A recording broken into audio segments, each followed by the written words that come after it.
Nous avons commencé depuis quelques semaines déjà, nous l'avons intitulé I am in. Nous sommes en train d'étudier sous le sous-thème I am in Christ. Et nous nous sommes dit qu'il est impossible d'être en Christ si nous ne connaissons pas qui est-ce que Christ. Aide-moi à prophétiser un peu sur ton voisin en lui disant je vois Dieu te faire du bien aujourd'hui. Je vois Dieu te faire du bien. Tu fais bien en prophétisant, en souriant. Tu es prophétique. Je vois Dieu te faire du bien. Je vois Dieu te faire du bien aujourd'hui.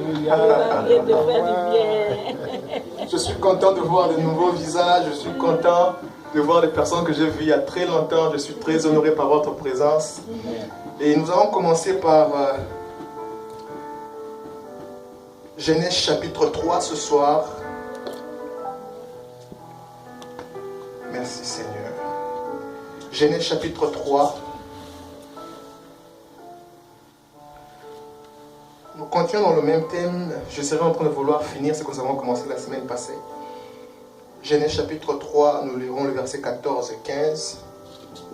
Si vous écrivez, écrivez avec moi aussi 1 Samuel chapitre 17. Nous ne lirons que le verset 52. Et finalement, nous lirons Jean chapitre 20. Nous lirons le premier verset, nous allons sauter pour lire le verset 11 à 18. Je reprends Genèse chapitre 3, le verset 14 à 15.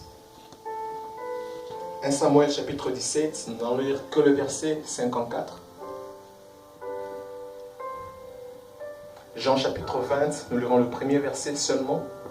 Nous sautons et nous lirons les versets 11 à 18. Genèse chapitre 3.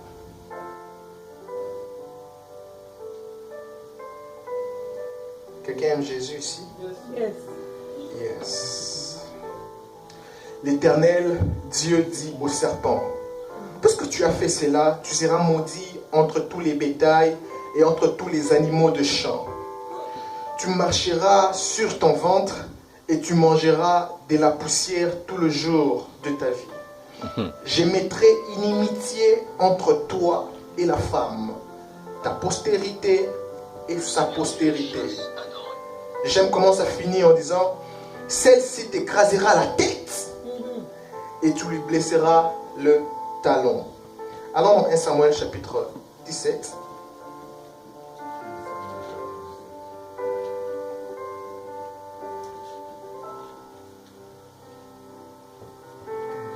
Verset 54.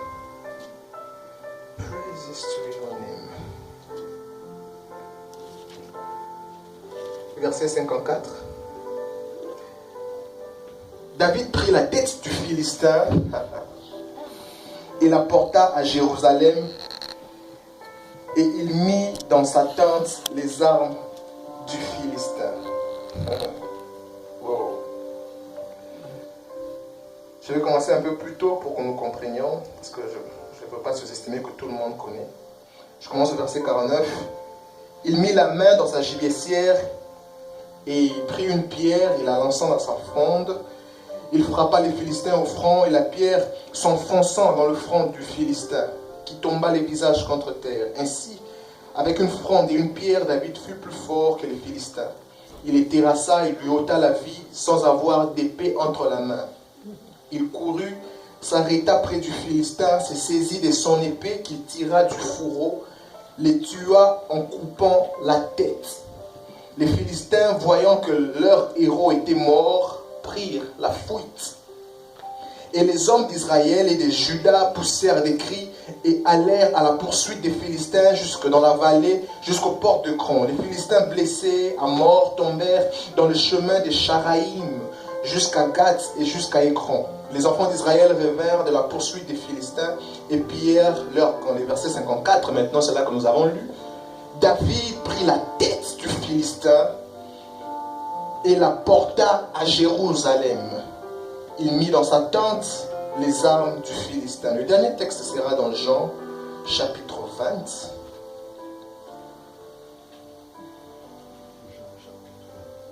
Jean chapitre 20, nous allons commencer au premier verset. Et puis nous allons sauter le premier verset pour recommencer au verset 11. Le premier jour de la semaine, Marie de Magdala s'est rendue au sépulcre dès le matin, comme il faisait encore obscur. Et elle vit que la pierre était ôtée du sépulcre. Allons, verset 11. Cependant, Marie s'était née dehors, près du sépulcre, et pleurait. Comme elle pleurait, elle se baissa pour regarder dans le sépulcre. Et elle vit deux anges vêtus de blanc, assis à la place où avaient été couchés les corps de Jésus, l'un à la tête, l'autre aux pieds.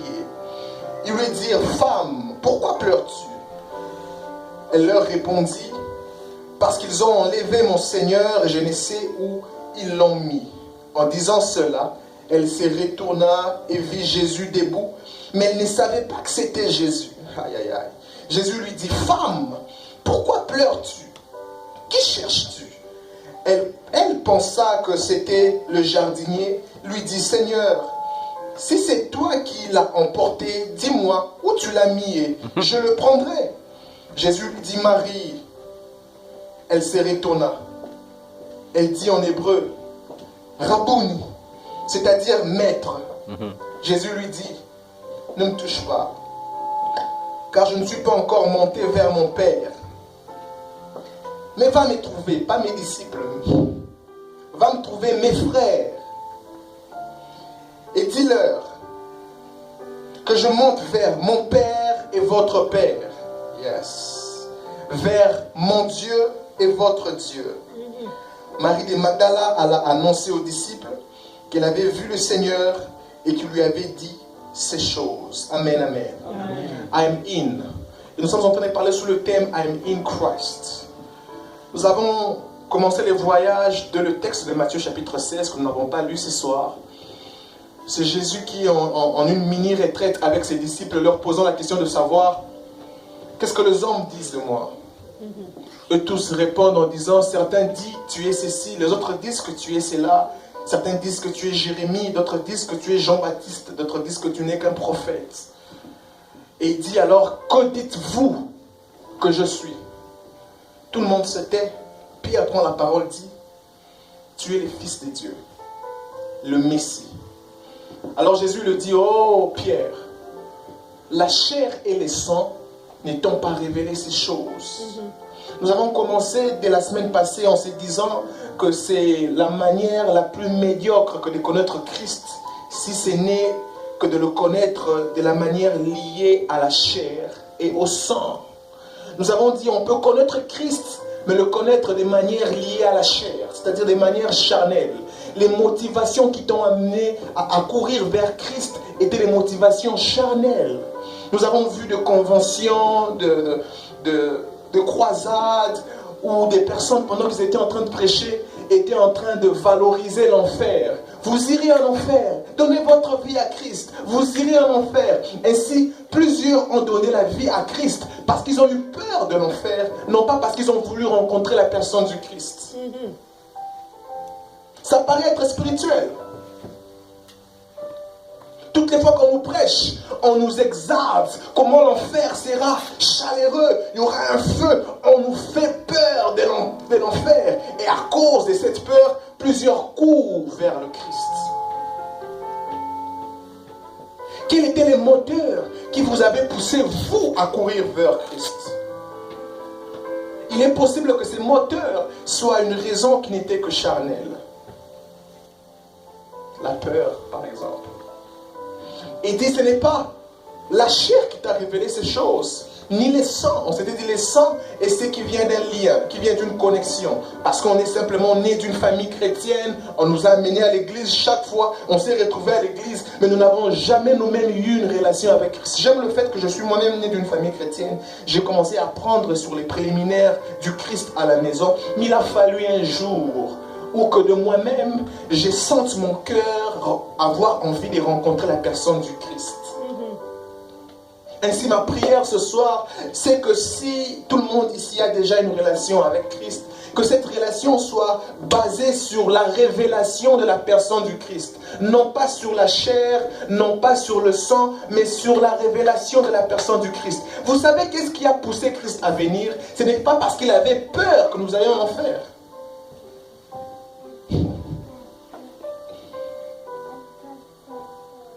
Les moteurs pour lesquels Christ est venu, c'était l'amour. Jean 3,16, famille. Car Dieu a tant aimé le monde.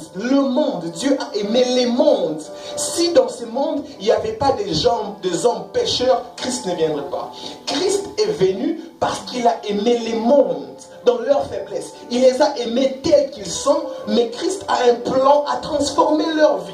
Vous savez pourquoi les gens abandonnent les faibles? Alléluia. Parce qu'ils sont incapables de changer la vie. Mais Christ sait qu'il a la capacité d'affecter la vie humaine de par sa propre vie. Et si la Bible déclare que Christ a aimé les mondes, c'est pour cette raison qu'il est venu mourir. La meilleure façon de suivre Christ, c'est par amour. Nous allons comprendre pourquoi dans la suite de ces messages. Je sais pourquoi je suis en train de vouloir marteler sur cela. La meilleure façon de s'attacher à Christ, c'est par amour. Qu'est-ce qui t'a fait suivre Christ, frère? Qu'est-ce qui t'a poussé vers Christ, sœur? D'autres personnes disent dans notre famille, les gens ont beaucoup d'envoûtement. Ils n'évoluent pas. Vaut mieux pour moi que j'aille chez Christ. Ce n'est pas suffisant. Le jour où tu auras comme l'impression qu'il n'y a plus d'envoûtement, que feras-tu? Chez nous, les jeunes meurent plus tôt. Je préfère courir chez Christ. Ce n'est pas suffisant. Chez nous, les jeunes dames ne se marient pas. Je préfère courir chez Christ. Ce n'est pas suffisant.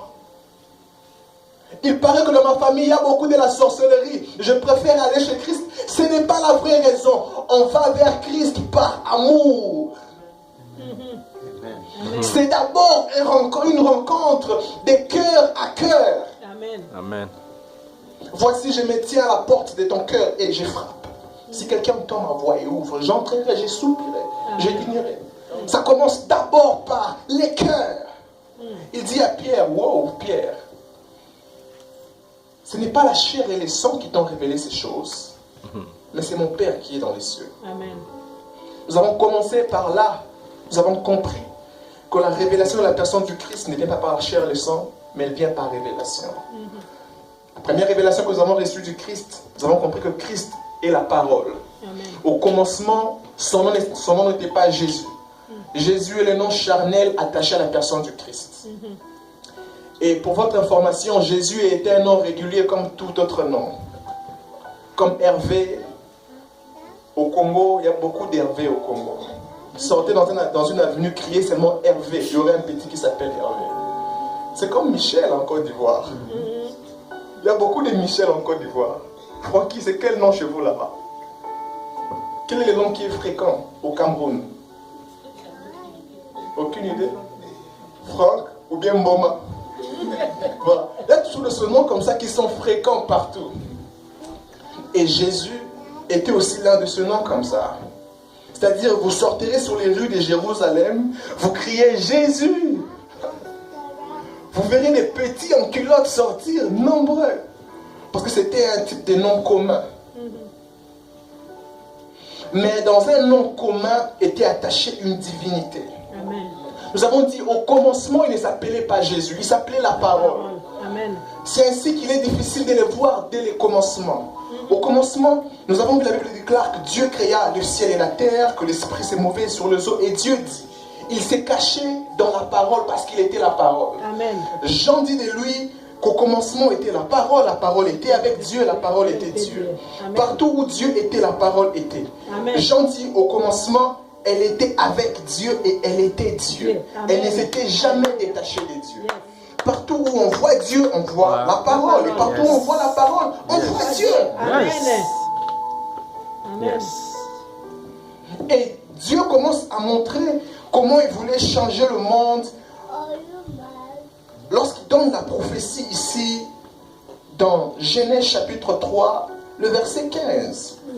Après la chute il dit au diable premièrement, en le maudissant et en lui disant, tu marcheras désormais de par ton ventre, tu te nourriras de la poussière de la terre, ça c'est encore très fort. Et lui dit, dès à présent, je mets inimitié entre toi et la femme. Amen. Entre la postérité du serpent et la postérité de la femme. Quelqu'un me suit toujours. Yes. Il dit au serpent, il dit, la postérité de la femme t'écrasera la tête et la sienne lui blessera le talon. Une information à retenir, nous en aurons besoin dans le message de ce soir. Tout a commencé dans ce jardin. Et nous avons vu comment Satan commence à voir par quel moyen Dieu pouvait passer pour sortir la sémence de la femme. Dès lors que les premiers enfants d'Adam et Abel, Adam et Ève viennent, comment ça s'appelle, Caïn et Abel, lorsqu'ils viennent, Satan entre chez les frères d'Abel pour ôter la vie à Caïn, pour ôter la vie à Abel. Il entre chez les frères. Et ainsi de suite. Partout, il y a quand même une sémence qui prouve que ça peut être la bonne voie par laquelle Dieu peut passer. Satan passe toujours pour créer, comme on dit chez nous, de la pagaille.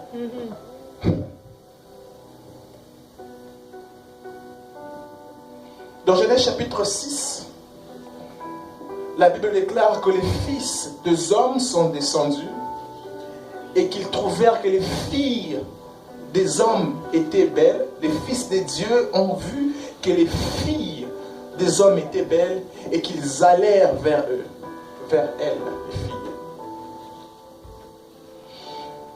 Quelqu'un m'a posé une question par rapport à la prédication passée. Nous avions dit que vous chercherez de Genèse en Malachie. Vous verrez presque jamais l'expression fils de Dieu. Fils de Dieu. Parce que là, il était encore que la parole. Il n'était pas encore fils de Dieu. Vous verrez les expressions où on dit les fils de Dieu au pluriel. Et lorsque la Bible parle des fils de Dieu, la Bible parle des créatures angéliques. C'est un jargon biblique. Lorsque vous verrez parler des fils de Dieu, premièrement, vous remarquerez que les mots fils. Allons dans Job chapitre 1. Job chapitre 1. Le verset 6.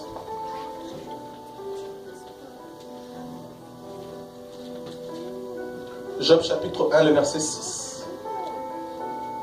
Do you have your Bible? Show me your Bible. Yeah, show me your phone, show me wherever you have your Bible. Do you need a Bible? Ou soit rapprochez-vous de quelqu'un qui a une Bible. Faites-le, s'il vous plaît. Ne restez pas seul.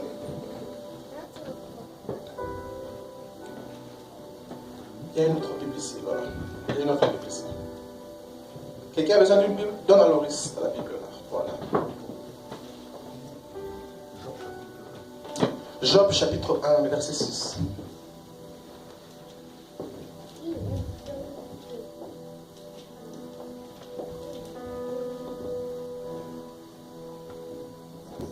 Vous y êtes? Yes. Parfait. Nous allons lire comme une chorale. Ça y est. 1, 2, 3, go. Or, les fils de Dieu un jour se présentaient devant l'Éternel et Satan vint aussi au milieu d'eux.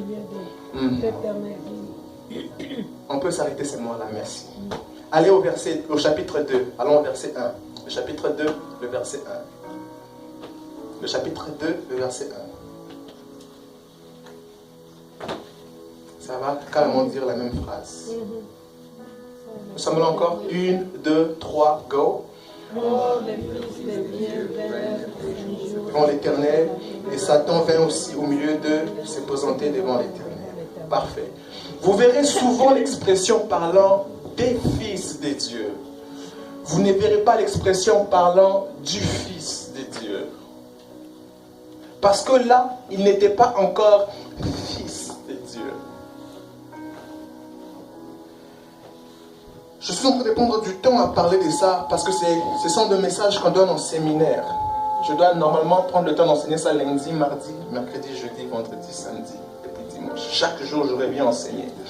Mais nous revenons ici de manière hebdomadaire chaque semaine et je me suis dans l'obligation de retourner. La meilleure façon pour nous de travailler ensemble, c'est pour nous de rentrer.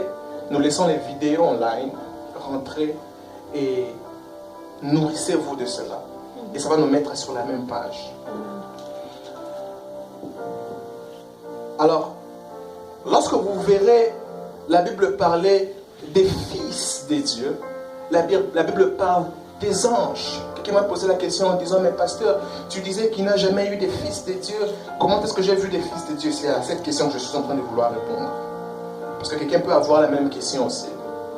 So, les fils des dieux seront d'abord au pluriel et c'est un jargon biblique qui est utilisé pour parler des créations angéliques. Vous verrez ça encore lorsque Shadrach, Meshach ont été jetés dans le feu.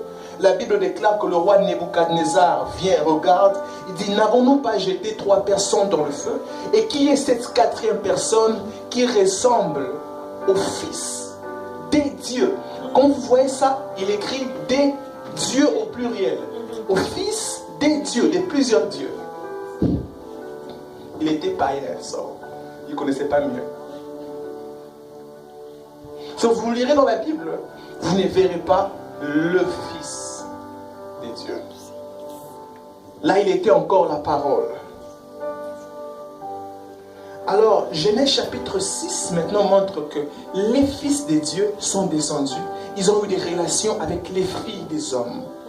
Et de cette relation est sortie les créatures qu'on appelait les géants, les néphilim, les personnes que vous connaissez au cou allongé, ayant des morphologies bizarres, 6 doigts bizarres.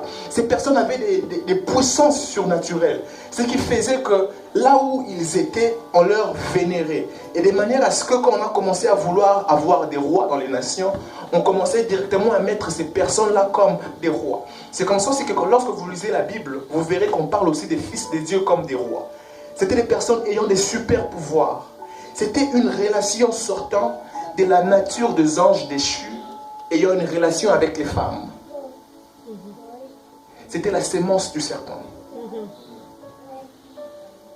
Qui me suit toujours. C'était les résultats de la sémence du serpent. Ils sont venus, ils ont commencé à régner. Ils étaient puissants, ils étaient forts, ils étaient hyper avancés. Leur façon de comprendre, d'apercevoir était différente des hommes. Ils avaient des super pouvoirs. Les gens leur craignaient, les gens leur donnaient des places d'autorité. Vous entendrez parler des hommes comme Alexandre le Grand. Ces empereurs qui étaient capables de conquérir plusieurs empires. Vous connaissez Achille, n'est-ce pas? Achille, l'un des guerriers qui lui était fort partout. Une flèche pouvait les percer partout sans les faire du mal. Parce que lorsqu'il était petit, le jour de sa naissance, sa mère l'a tenu par la cheville et l'a plongé dans une portion magique. Tout son corps était blindé, sauf à l'endroit où on l'avait tenu. Et un jour, alors qu'il était sur le champ de bataille, une flèche qui était nulle part le cogne à la cheville, là où sa mère avait mis la main. C'était les lieux de sa faiblesse. C'est à cause de ça qu'il y a l'expression le tendon d'Achille. Des hommes super puissants. Mais étant comme résultant de la sémence du diable. David et Goliath est l'image du combat venant de la sémence du diable et de la sémence du Dieu d'Israël. C'est juste une image. Parce que la prophétie disait que la sémence de la femme devait écraser la tête. David n'était pas lui-même d'abord la sémence de la femme, mais c'est une préfiguration. Ainsi, David n'a pas écrasé. David a coupé la tête du géant qui était la sémence de la femme. J'aime ce que David fait. David coupe la tête. La Bible dit, il prend la tête, il l'amène à Jérusalem. Il savait que ce n'était pas son travail de l'écraser. Quelqu'un d'autre avait l'autorité, le pouvoir d'écraser la tête. Lui, il coupe la tête, il prend la tête, il l'amène à Jérusalem. Et il laisse la tête à Jérusalem. La tête du grand Goliath est restée à Jérusalem. Les années passent plus tard. Dieu commence à vouloir montrer par quel moyen il voudra sortir pour révéler la sémence de la femme seule. Nous avons parlé de ça la semaine passée. Dieu passe dans la famille d'Abraham, rencontre la femme d'Abraham, s'appelait Sarah. Dieu, par la parole, entre dans la matrice, dans le placenta de la femme d'Abraham, et la femme d'Abraham conçoit seule. Hébreux chapitre 11, le verset 11, Sarah elle-même arrive à concevoir et finalement à mettre au monde un enfant qu'on appelle Isaac, qui lui n'est pas aussi le Messie, mais qui est l'image du Messie. Et plus tard, Luc arrive. Lorsque Dieu commence à vouloir encore faire le même travail, on voit le même ange d'abord dans la famille de la sœur de Marie. Elle s'appelait Élisabeth, femme de Zacharie. Ils arrivent là-bas. Eux aussi étaient avancés en âge. Né d'un enfant qu'on appelle Jean-Baptiste. Après, le même ange vient voir Marie et dit: oh Marie, j'ai une bonne nouvelle pour toi. Tu as trouvé grâce devant le Seigneur. Amen. Tu seras enceinte. Et l'enfant que tu mettras au monde sera appelé le Fils des dieux. Marie dit: comment cela se fera-t-il? L'ange lui dit: ne t'inquiète pas. Ce n'est pas la première fois que ces choses se fassent. Je suis passé par ta parenté, Élisabeth. Elle est avancée en âge. Ils auront bientôt de manière prophétique et de manière miraculeuse un enfant. Et toi aussi, tu auras un enfant, un âge très bas. Et l'enfant que tu auras aura pour mission de ramener plusieurs au Père. Il sera sauveur. C'est pour ça que son nom sera Jésus. Marie, ce qui lui arrivait n'était pas l'image, mais était la réalité de ce qui devait arriver.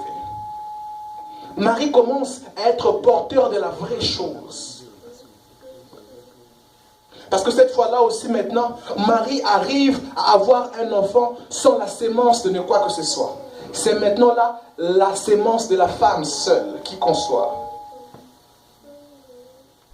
Et lorsque Jésus veut venir au monde, quelqu'un me suit, si vous ratez ça, vous risquerez de rater le reste là où je suis en train d'aller.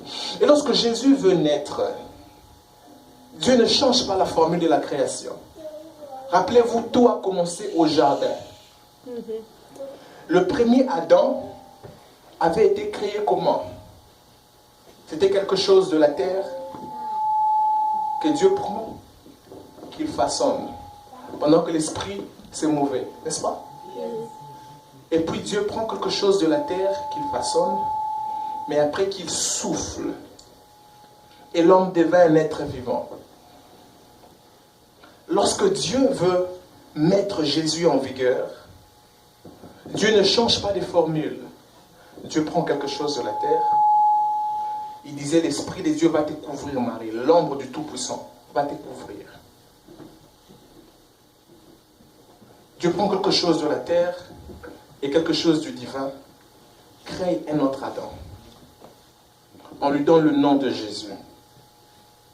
Il vient sur la terre. Il naît comme tout le monde. Mais en la différence d'Adam, c'est que c'est lui ici est 100% homme et 100% Dieu. Tout ce qu'il a d'homme lui vient de Marie.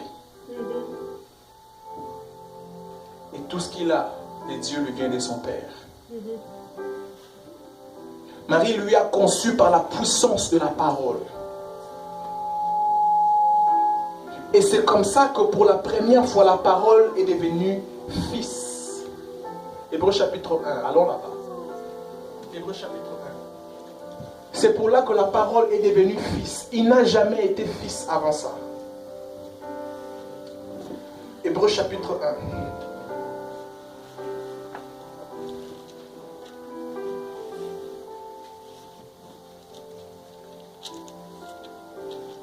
Commençons au premier verset. Après autrefois, à plusieurs reprises et de plusieurs manières, parler à nos pères par le prophète, Dieu dans ce temps de la fin nous a parlé par le Fils, F majuscule, par les Fils qu'il a établi héritier de toutes choses, par lesquels il a aussi créé les mondes, par les Fils, il a aussi créé les mondes. Et qui est Fils, étant le reflet de sa gloire et l'empreinte de sa personne, et soutenant toutes choses par sa parole puissante, et fait la purification des péchés, et s'est assis à la droite de la majesté divine dans les lieux célestes très hauts, devenu d'autant supérieur aux anges qu'il a hérité d'un nom plus excellent. Vous voyez, le Fils est devenu, parce qu'il n'était pas auparavant. Le Fils est devenu plus élevé que les anges. Parce que le Fils avait été humilié en devenant homme. Philippiens chapitre 2, le verset 6. Il n'a pas regardé comme une proie égale à être comparable à Dieu, mais il s'est humilié en prenant la forme humaine. C'était une humiliation pour un Dieu de devenir un homme. Je vais choquer quelqu'un ici. Toutes les fois que Dieu a besoin d'agir dans la vie de quelqu'un, Dieu envoie les anges.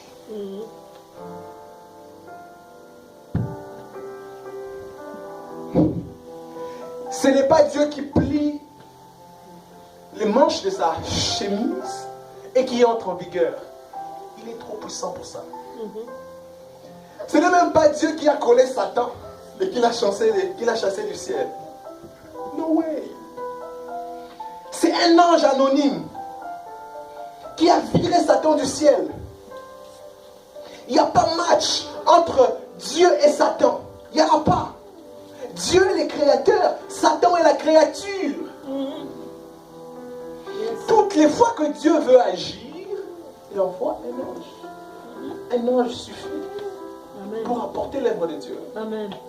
C'était humiliant pour Dieu de rentrer dans la matrice d'une femme et de naître comme un homme. C'était humiliant. C'était se rabaisser.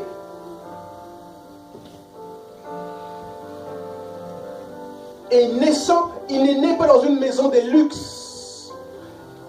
Il est né dans un endroit qui ne sent pas très bon. C'était une manière prophétique parce que s'il naissait dans une maison de riches, les pauvres n'y entreront jamais.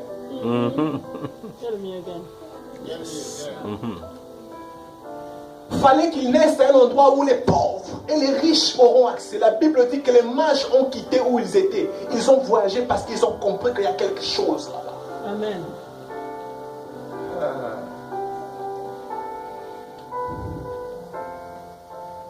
Nous sommes dans le verset 5.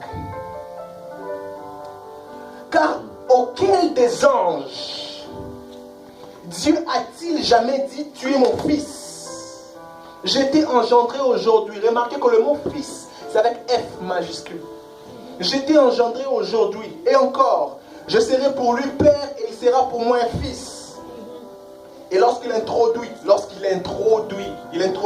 des nouveaux dans le monde, le premier-né, il dit que tous les anges de Dieu l'adorent.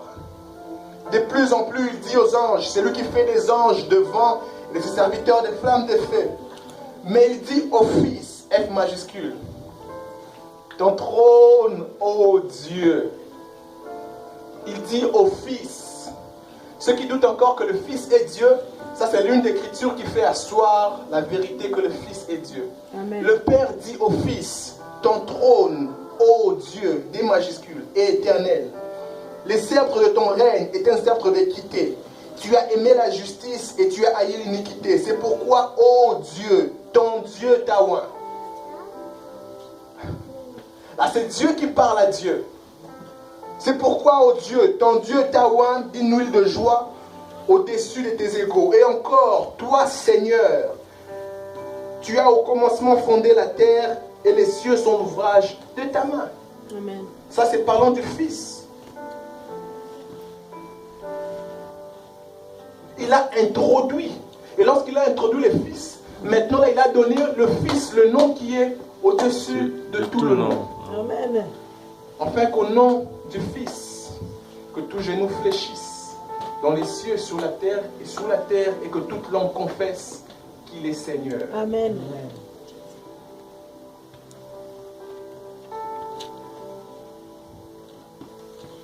Et la beauté de toute cette histoire, c'est que lorsque le Fils a vécu sur la terre, il a vécu à 100% comme homme et à 100% comme Dieu.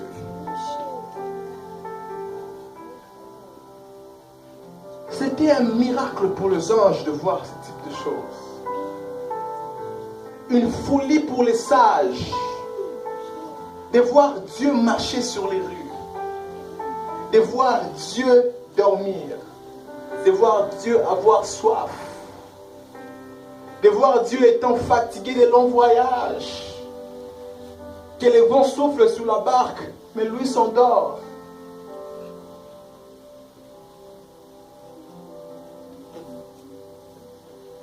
Satan commence à comprendre que celui-ci doit être la sémence de la femme. Satan emprunte la même formule qu'il avait au commencement. Il entre par les frères.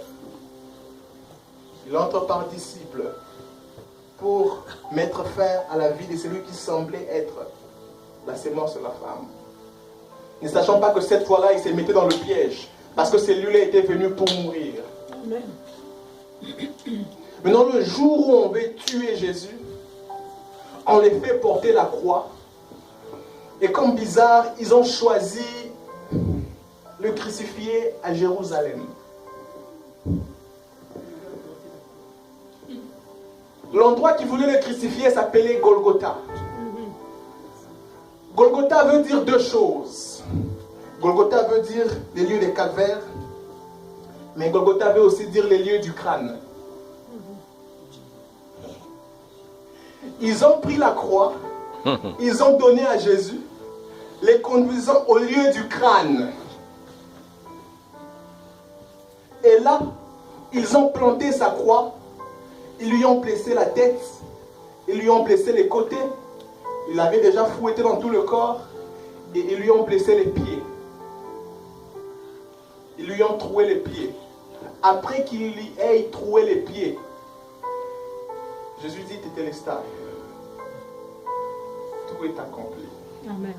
Les ténèbres est entré sur la terre.